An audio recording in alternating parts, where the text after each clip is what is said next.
So Yeah. assuming Doc does get fired and the head coach this head coach I'm about to name becomes available, would you rather want Cassell or Steve Nash to take over?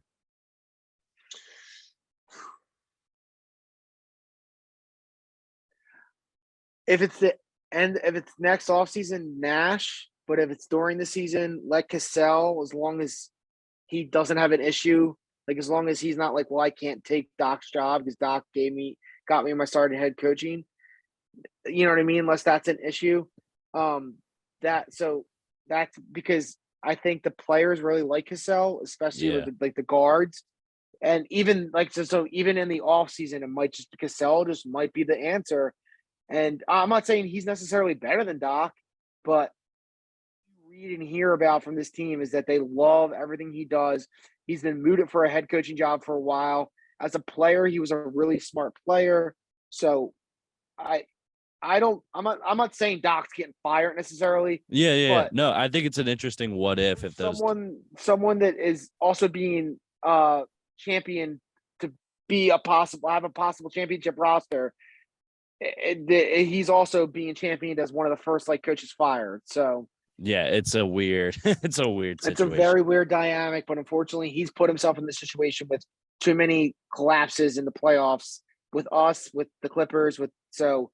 I will say that if he were to get fired and then we just promote with win or we hire someone and it doesn't pan out, that if Nash is available, I do like him. But another person that I wouldn't mind them taking a look at if he becomes available, if he just gets bored of sitting there with the Pacers, is if how much it would cost to get Rick Carlisle to come here.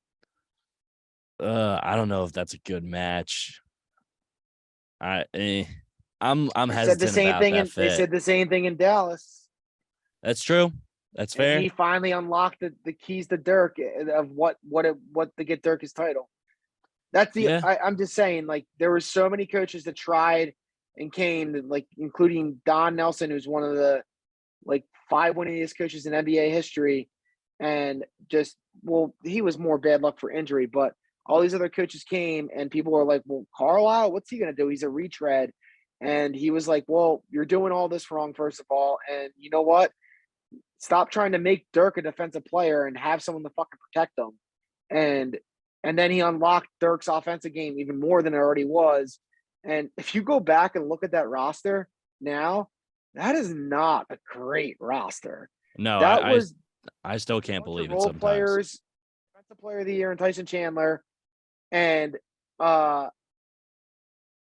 bona fide sixth man in Jason Terry, and then a lot of blue collar veterans that fit in perfectly, like an almost over the hill Sean Marion and almost over the hill Jason Kidd. Anyway, I digress. That's still why I still think that Carlisle is one of the better coaches in the last like 3 decades that to be on an NBA sideline, and that if the problem is if we're talking about Carlisle becoming our coach next year, this season didn't go the way we wanted it to. So I hope that's not the case.